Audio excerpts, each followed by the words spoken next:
जब तक हो सके आत्मनिर्भर रहो। कल दिल्ली से गोवा की उड़ान में एक बुजुर्ग मिले थे। साथ में उनकी पत्नी भी थी। बुजुर्ग की उम्र करीब 80 साल रही होगी। मैंने पूछा नहीं, लेकिन उनकी पत्नी भी 75 पार ही रही होगी। उम्र के सहज प्रभाव को छोड़ दे तो दोनों करीब करीब फिट थे। बुजुर्ग की पत्नी खिड़की की ओर बैठी थी। बुजुर्ग बीच में और सबसे किनारे वाली सीट पर था। उड़ान भरने के साथ बुजुर्ग की पत्नी ने कुछ खाने का सामान निकाला और बुजुर्ग की ओर किया। बुजुर्ग कांपते हाथों से धीरे धीरे खाने लगे। इस फ्लाइट में जब भोजन सर्व शुरू हुआ तो लोगों ने राजमा चावल का ऑर्डर किया। दोनों बहुत आराम से राजमा चावल खाते रहे। मैंने पता नहीं क्यों पास्ता ऑर्डर कर दिया था। खैर, मेरे साथ अक्सर ऐसा होता है कि मैं जो ऑर्डर करता हूँ मुझे लगता है कि सामने वाले ने मुझसे बेहतर ऑर्डर किया है। अब बारी थी कोल्ड ड्रिंक पीने में। मैंने कोका का ऑर्डर दिया था। अपने कैन के ढक्कन को मैंने खोला और धीरे धीरे पीने लगा। बुजुर्ग ने कोई जूस लिया था। खाना खाने के बाद जब उन्होंने जूस की बोतल के ढक्कन को खोलना शुरू किया तो ढक्कन खुल ही नहीं रहा था। बुजुर्ग कांपते हाथों से उसे खोलने की कोशिश कर रहे थे। मैं लगातार उनकी ओर देख रहा था। मुझे लगा कि ढक्कन खोलने में उन्हें मुश्किल आ रही है, तो मैंने शिष्टाचार हेतु कहा कि लाइए मैं खोल देता हूँ। बुजुर्ग ने मेरी ओर देखा, फिर मुस्कुराते हुए कहने लगा कि बेटा, ढक्कन तो मुझे ही खोलना होगा। मैंने कुछ पूछा नहीं, लेकिन सवाल भरी निगाहों से उनकी ओर देखा। यह देख बुजुर्ग ने आगे कहा, बेटा जी, आज तो आप खोल देंगे, लेकिन अगली बार कौन खोलेगा? इसलिए मुझे खुद खोलना आना चाहिए। उनकी पत्नी भी अपने पति की ओर देख रही थी।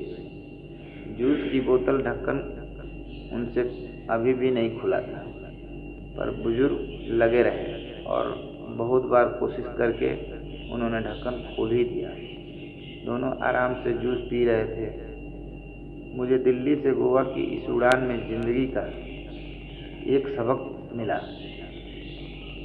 बुजुर्ग ने मुझे बताया कि उन्होंने ये नियम बना रखा है कि अपना हर काम वो खुद करेंगे।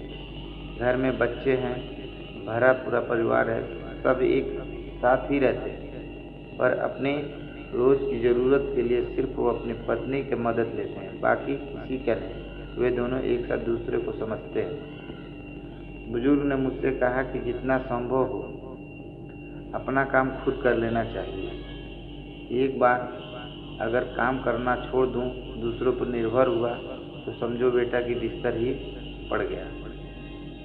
फिर मन हमेशा यही कहेगा कि ये काम इससे करा लूँ, वो काम उससे करा लूँ। फिर तो चलने के लिए भी दूसरों का सहारा लेना पड़ेगा। अभी चलने में पाँव कांपते हैं, खाने में भी हाथ कांपते हैं, पर जब तक आत्मनिर्भर रह सको रहना चाहिए। हम गोवा जा रहे हैं, 2-3 दिन वहीं रहेंगे। हम महीने में एक दो बार ऐसे ही घूमने निकल जाते हैं। बेटे बहू कहते हैं कि अकेले मुश्किल होगी, पर उन्हें कौन समझाए कि मुश्किल तो तब होगी जब हम घूमना फिरना बंद करके खुद को घर में कैद कर लेंगे। पूरी जिंदगी खूब काम किया, अब तो सब बेटों को देकर अपने लिए महीने के लिए पैसे तय कर रखे हैं और हम दोनों उसी में आराम से घूमते हैं। जहाँ जाना होता है एजेंट टिकट बुक करा लेते हैं, घर पर टैक्सी आ जाती है, वापसी में एयरपोर्ट पर टैक्सी आ रही जाती है। होटल में कोई तकलीफ नहीं होनी, स्वास्थ्य अनुसार एकदम ठीक, और कभी जूस की बोतल ही नहीं खुलती, पर थोड़ा दम लगाओ तो वो भी खुल जाती है। मेरी तो आंखों ही खुली रह गई। मैंने तय किया था कि इस बार उड़ान में लैपटॉप पर एक पूरी फिल्म देख लूँगा, पर यहाँ तो मैंने जीवन की फिल्म ही देख ली। एक वो फिल्म जिसमें जीवन जीने का संदेश छिपा है। जब तक हो सके आत्मनिर्भर रहो, अपना काम जहाँ तक संभव हो स्वयं करो। वीडियो अच्छी लगी है तो लाइक करिए।